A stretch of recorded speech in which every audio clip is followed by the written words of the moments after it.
millions of Americans. This is not government reform. This is not efficiency. The federal government has cut lab capacity so much that they have all but stopped testing for measles in the middle of an unprecedented measles outbreak. They have nearly stopped testing for measles. And right now, New York's public health lab, the Wadsworth Center, one of the only labs in the country still equipped to detect rare infectious diseases, is scrambling to fill the void left by a hollowed-out CDC. The World Trade Center Health Program, which provides medical care for over 137,000 9/11 responders and survivors, is on track to lose the doctors needed to certify new cancer diagnosis. 9/11 heroes will be denied care because this administration chose to fire their doctors. And at the same time, children in New York and across the country are at risk of losing access to Head Start, one of our most essential early childhood programs. With grant support frozen and regional offers shuttered, Head Start centers are facing delayed funding, staffing shortages, and a very real threat of closure. And that would mean children losing meals, losing classrooms, and losing critical care. It would mean foster families with no one to turn to for help. And it would mean working parents forced to choose between their jobs and their children. In just a few short weeks, this administration has unraveled decades of progress. In the midst of a mental health and addiction crisis, this administration fired half the staff at our nation's mental health and substance abuse agency, SAMHSA. The first and only SAMHSA regional director for New York was removed, leaving no one in his place. They revoked opioid response funding. They gutted the 988 suicide hotline support team. They slashed reproductive health offices, wiped out the disability services teams, and fired the entire team that runs the low-income home energy assistance program. And they eliminated testing for lead poisoning in children. They dismantled the agency that oversees Meals on Wheels, leaving local providers scrambling to keep seniors fed and safe, and eliminated the scientists responsible for tracking HIV, tobacco use, and fertility treatments. They even fired the experts who calculate the federal poverty guidelines, the numbers we use to determine who qualifies for Medicaid, SNAP, Head Start, and housing assistance. Without those numbers, millions could lose access to the help they need to survive. This is not how government is supposed to work. These actions are dangerous, cruel, and illegal. They defy Congress's authority, and they violate federal law. And that is why today I am leading a lawsuit joined by Democratic attorneys general across the country to stop this administration from tearing down our public health infrastructure. We are asking the court to halt the unlawful dismantling of HHS, to stop the mass firings, and to restore the life-saving programs that millions of Americans depend on, including 9/11 responders, children, and New Yorkers whose lives depend on HHS. And now, I'd like to invite Chanel Portia Albert to say a few words. Chanel is the founder and executive director of Ancient Song Doula Services. Chanel?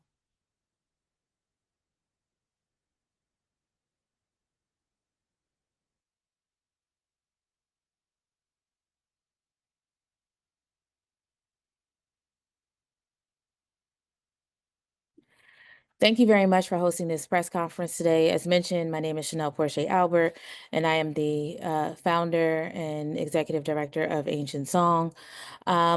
We are standing at a critical crossroads in our country. one where the lives of mothers and babies hangs in the balance.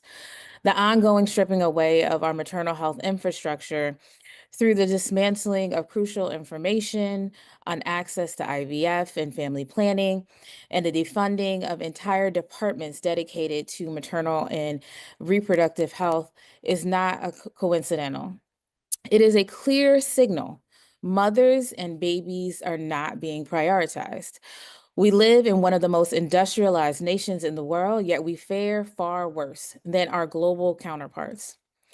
This is not because we lack the ability to give birth, but because of the social conditions we are forced to contend with. In a nation as wealthy and resource-rich as the United States, we should not have people choosing between care and survival, between feeding their families or attending a postpartum visit. We are not failing due to our lack of innovation or our knowledge, and we are failing because we lack the political will to protect the people who bring life into this world. This crisis will only grow deeper, with long-term consequences for generations to come, unless we act now.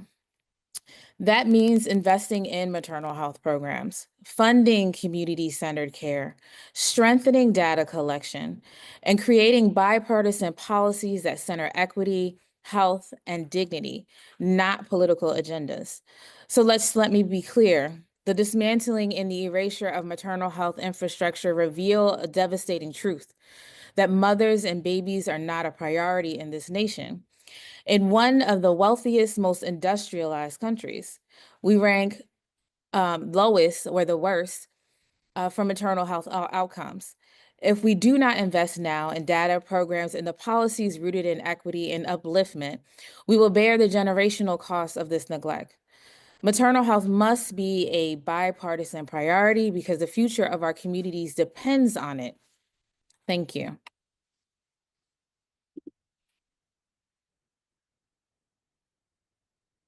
Thank you, Chanel. Next, we will hear from Gary Smiley. Gary was an FDNY hazmat paramedic and one of the first responders to the World Trade Center on 9/11. He now serves on the World Trade Center Medial Advisory Steering Committee, and he is a tireless advocate for his fellow heroes. Gary? Good afternoon, Madam Attorney General. Thank you for having me. Since February, the cuts that are going on to the World Trade Center Health Program, a program that is probably the only governmental program that runs completely efficient with no waste, no fraud, and cares for 141,000 responders and survivors, is being gutted by the administration. They promised that they would not touch the program. They lied. They fired Dr. Howard, who is the director of the program, and then they said, oh, it's a mistake. They rehired him, and then we found out he wasn't rehired, he was fired. In the last few weeks, we have found that new people coming into the program with cancer have not been able to be certified for their cancer. When one of the clinics sends in a certification, Dr. John Howard or the other physicians that work with him sign off on the certifications. In the last couple of weeks, we know of at least 3 members of the FDNY, and there are probably dozens of others that were denied entry into the program. They said on Friday that that was fixed, but we don't know, and we don't know for how long. They say that new certifications are restarting again, but we don't know. They say Dr. Howard has been restored to full position, but that is not true. What we do know is true is that these men and women who survived one of the most horrific attacks on this country are now worried that their insurance is going to go away, that their life-saving care for cancer or other respiratory illnesses or psychiatric care is going to go away. It's causing irreparable damage. It has already caused irreparable damage. I receive phone calls every day from these men and women saying, Gary, am I going to be able to afford the care on my own because this program is going away? This country promised 22 and a half years ago to never forget, and they have not forgotten up until now. This administration, Elon Musk, and everybody that's been involved has lied to the 9/11 community and has done damage that is just irreparable. Most of the survivors and responders have post-traumatic stress disorder. The fear alone that your care will be denied, that you won't be able to go to your therapist, is going to lead to self-harm and is going to lead to people taking their own lives because they're going to be afraid. And that includes new illnesses. As the Attorney General mentioned, they have cut the entire research staff. There is no more money for research grants. There is no money to investigate the 19 conditions that we wanted added, including the specialty conditions. So if you are a responder or a survivor that was banking on, hopefully NIOSH and the CDC will start to cover these illnesses, you have no hope anymore. And that is not fair to these folks. We all went down there. Those that responded as we did because we worked. Whether you were an iron worker or a firefighter or a police officer or a paramedic, or if you lived or worked in the area. And now that program that's supposed to take care of you was ripped apart without any basis of doing so. And it is just reprehensible. And I join you in thanking you for adding this lawsuit and hopefully restoring this program that is truly saving lives. Thank you. Thank you, Gary. Now I'd like to welcome Paula Inargüe from United Neighborhood Houses to discuss the threats Head Start programs are currently facing. Paula? Good morning, everyone, and thank you for the opportunity to speak on this important issue. My name is Paula, and I'm a policy analyst at United Neighborhood Houses. United Neighborhood Houses is a policy and social change organization representing neighborhood settlement houses that serve New Yorkers from all walks of life. For nearly 6 decades, Head Start has provided comprehensive early learning, health, and family support services to over millions of children and families nationwide. In New York alone, Head Start and Early Head Start programs serve over 43,000 children across over 200 programs, including 15 settlement houses within our network, and employ more than 14,000 people. Just a few weeks ago, the federal government abruptly shut down 5 regional Head Start offices, including the one that supports New York, leaving providers in the dark, unable to reach federal contracts, and unsure how to reassure the thousands of families who count on Head Start every single day. Applications are stalled, questions about funding for Head Start keep rising, and the fear of what comes next is growing among providers and families. The shrinking of the Department of Health and Human Services is clearly having devastating impacts on our neighborhoods and families. Undermining childcare does not help working parents, it hurts them. That's why we're here standing firmly with you, Attorney General James, as you fight to protect these programs and the families they serve. Every child deserves stability, care, and the chance to thrive. Thank you. Thank you. And now, last but certainly not least, we'll hear from Charles King, and founder and CEO of Housing Works and longtime HIV/AIDS activist. Charles? Thank you, Attorney General James, and I want to thank you and the other attorneys general for bringing this litigation to restore and preserve health and human services. I'd like in my remarks to underscore 4 key elements that your lawsuit addresses. And the first is the elimination of HIV services and prevention out of the Centers for Disease Control. From the inception of the epidemic, the Centers for Disease Control has been critical in helping the community design effective interventions to prevent the transmission of HIV. And right now, it is the principal source in most states across the country of access to pre-exposure prophylaxis to prevent people who are at risk of HIV from contracting the disease. The role of the CDC is even more important now because up until now, we've only had a daily pill to prevent HIV, and we now have new, longer-lasting pre-exposure prevention devices and need them approved and implemented across the United States. And this gutting of the CDC is going to prevent that from taking place. There's also the transformation that is happening at HRSA which has guided our HIV treatment efforts around the country here in New York. We have finally brought the epidemic down to a rate that we have more people dying of all-cause mortality than we have new infections from HIV. And with what is happening with regard to HRSA, as well as what is happening with regard to CDC, we run the risk of seeing this reversed. As you know, Housing Works serves the most vulnerable and marginalized New Yorkers, including people who are presently homeless or who have experienced homelessness, who are living with HIV, other chronic conditions, and substance use disorder. So this brings me to the third issue that I want to address, and that is the dismantlement of SAMHSA. SAMHSA has provided a significant part of our funding to address substance use disorder, as well as addressing mental illness. Most particularly, SAMHSA only a few years ago started recognizing harm reduction as a critical intervention to work with people who have substance use disorder, even while they're still using drugs. And this has now basically completely disappeared. The last item I would want to address is what has taken place with regard to research that is taking place under HHS auspices. We've now seen research being canceled having anything to do with LGBTQ health.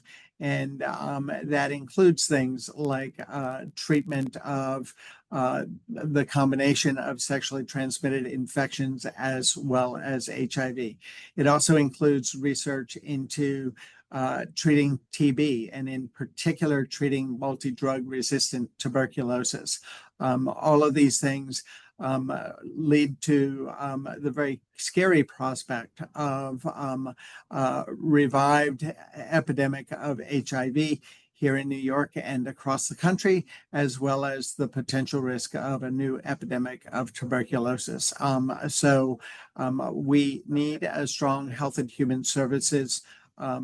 We need these departments under Health and Human Services to guide the community efforts that are addressing HIV and other transmissible diseases. And so for that, we're incredibly grateful for your intervention, Attorney General James. Thank you. And we will now take on-topic questions. Thanks so much, Attorney General. Reminder, if you have a question, please use the raise hand feature. Give us just a moment. Thanks so much.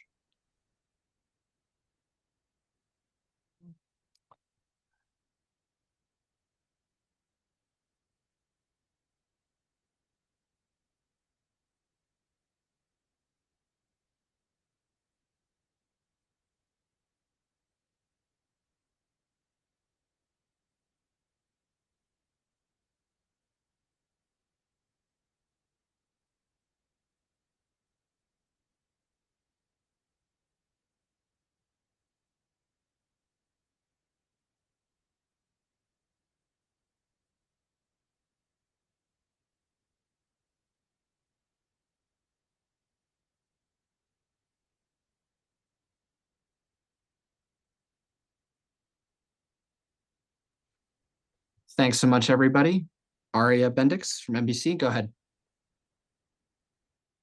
Thank you for taking my call. Attorney General James, I'm just curious if you feel like your office has an accurate understanding of all of the funding cuts and staffing cuts that have been issued to date, and who is responsible for those, and if there's a difficulty tracking them, how you're sort of going about getting your information. So we are still getting declarations from the governor's office, and we also have a hotline where individuals also are filing complaints here in the New York State office. But we are also hearing from all of the other states, from Arizona, from Colorado, from California, from Connecticut, from Delaware, from Illinois, from Maine, from Michigan, from Maryland, Minnesota, New Jersey, New Mexico, Oregon, Rhode Island, Vermont, Washington, Wisconsin, and the District of Columbia. We believe we have a good handle on the elimination and or reduction in programs and in services, and also as it relates to reduction in force RIFs. We are not filing at this point in time a preliminary injunction. We will file that later on in the week, but we are continuing to accumulate and gather information on the ground with respect to the complete destruction of HHS and all of its programs.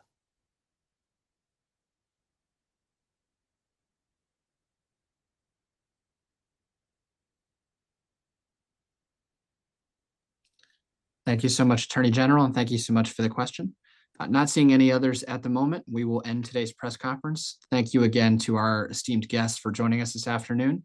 Have a great afternoon. Happy Monday. Thanks, everyone. Thank you. Thank you very Thank much. you so much. Thank you.